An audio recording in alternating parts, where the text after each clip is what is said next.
안녕하세요. 돈블리고입니다. 자, 오늘은 전세 계약갱신 청구권에 대해서 알아보려고 합니다. 전세값이 계속 이제 오르면서 그 임대인분들이 새로운 임차인을 받고 싶은데 이 계약갱신 청구권을 쓰게 되면 새로운 임차인을 받지 못하고 기존 계약의 5%까지만 최대 올릴 수 있는 이 계약갱신 청구권에 관련돼서 영상을 하나 찍어 보겠습니다. 자, 먼저 계약갱신 청구권은 2020년 7월 31일 시행된 주택임대차 보호법입니다. 세입자의 권리를 지키기 위해서 등장하게 된 법인데요. 핵심은 한 문장으로 요약하면 세입자가 한 번에 계약을 2년 더 연장해 달라고 집주인에게 요구할 수 있는 권리입니다. 기본 임대차 2년에 갱신 청구권 2년을 더하면 최대 4년까지 거주할 수 있는 게 보장이 되죠. 이때 임대료 인상은 기존 차임의 5% 이내로 제한됩니다. 집주인은 법에서 정한 정당한 사유가 없는 한 이를 거절할 수 없습니다. 행사 시기도 중요한데요. 계약 만료의 6개월 전부터 2개월 전까지의 기간에 갱신을 요구해야 합니다. 근데 여기서 많은 분들이 궁금해 하시는 게 있죠. 도대체 정당한 사유가 뭐냐는 겁니다. 자, 거절 가능한 9가지 사유가 있습니다. 여기서 주의할 점은 그 연체한 사실이 있는 경우라고 되어 있어서 현재 밀린 게 없더라도 과거에 2회 이상 밀린 적이 있으면 거절 사유가 될 수 있다는 점입니다. 자, 그리고 두 번째 2호 내용인데요. 그 임차인의 거짓이나 그 밖에 부정한 방법으로 임차인 경우, 예를 들어서 신분을 속이거나 허위 서류를 계약한 경우겠죠. 세 번째로 서로 합의해서 임대인이 상당한 보상을 제공한 경우 양쪽이 합의한 것이므로 갱신 거절이 가능합니다. 그리고 임차인이 임대인의 동의 없이 전대, 즉 다른 사람에게 다시 빌려준 경우 이때는 계약갱신 거절이 가능하고, 마지막으로 임차인이 고의 또는 중대한 가실로 임차주택을 파소한 경우가 이 거절 가능한 9가지 사유에 포함이 됩니다.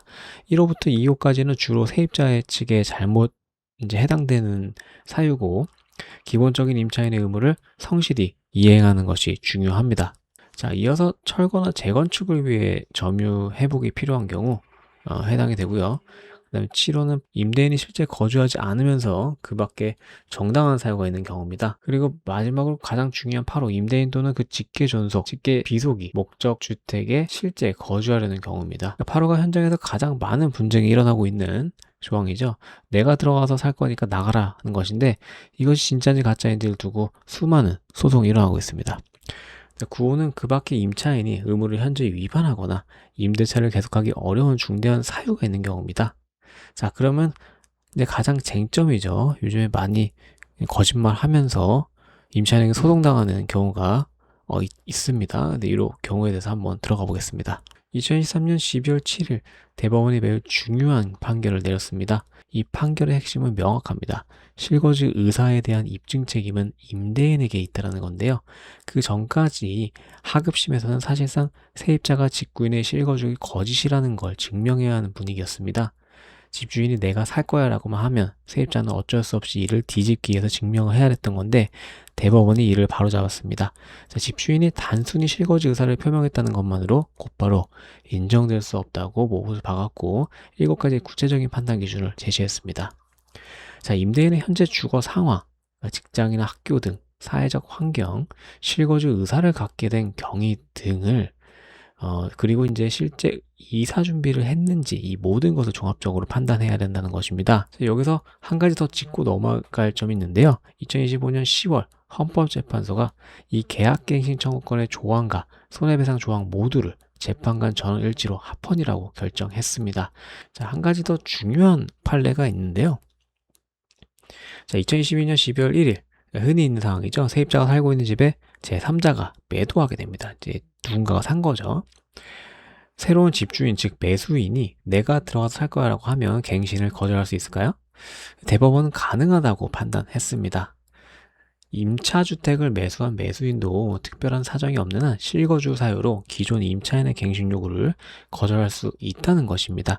하지만 여기서 끝이 아닌데요. 매수인이 실거주하겠다고 해서 세입자를 내보내 놓고 정작 본인이 살지 않는 경우라면 어떨까요?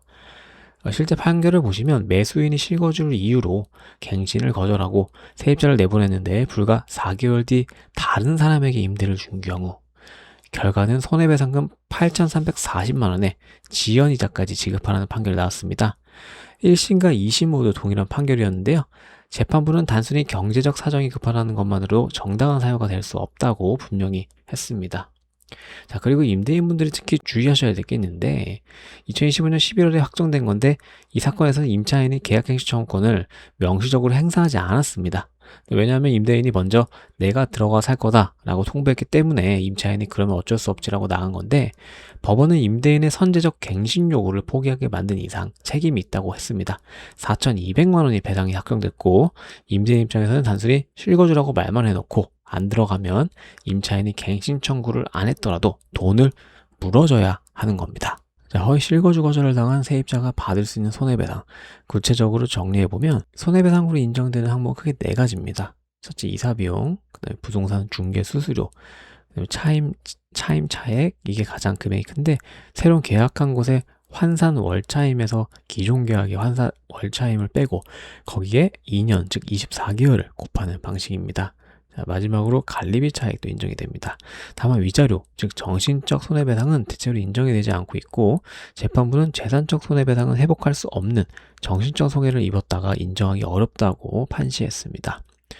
그리고 매우 중요한 포인트가 하나 있는데요. 그 대한법률구조공단이 진행한 강주지법 항소심 사건입니다.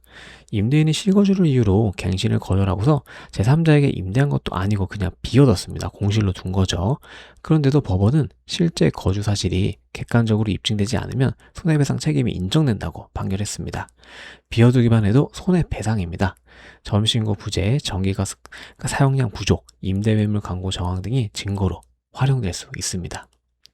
자, 많이들 헷갈려하시는 부분입니다. 저는 이미 묵시적 갱신으로 4년, 6년 살았는데요. 그래도 갱신 청구권을 쓸 수 있나요? 답은 가능합니다. 국토부의 공식 유권 해석이 명확한데요. 계약 갱신 청구권은 최대 4년의 주거를 보장하는 게 아니라 1회에 하나요. 기존 계약을 2년 연장할 수 있는 겁니다. 근데 보통은 2년 살고 바로 2년 계약갱신 쓰기 때문에 이렇게 오해를 사는 것 같아요. 묵시적 갱신은 갱신 청구권 행사는 완전히 별개의 제도입니다. 묵시적 갱신으로 아무리 오래 살았더라도 아직 갱신권을 행사한 적이 없다면 1회 사용권은 그대로 남아있습니다. 2026년 2월 2일 정부 정책 뉴스에서도 재계약했는데 계약갱신 청구권 행사를 안 해도 되나요? 가능합니다 라고 명확히 안내했었죠. 다만 임대인 입장에서 주의할 점은 묵시적 갱신이 되지 않도록 계약 만료 6개월 전부터 2개월 전까지 갱신 거절 통지를 해야 합니다. 그리고 재계약 시에는 반드시 갱신 청구권 행사로 인한 것임을 계약서에 명시하는 것도 좋겠습니다.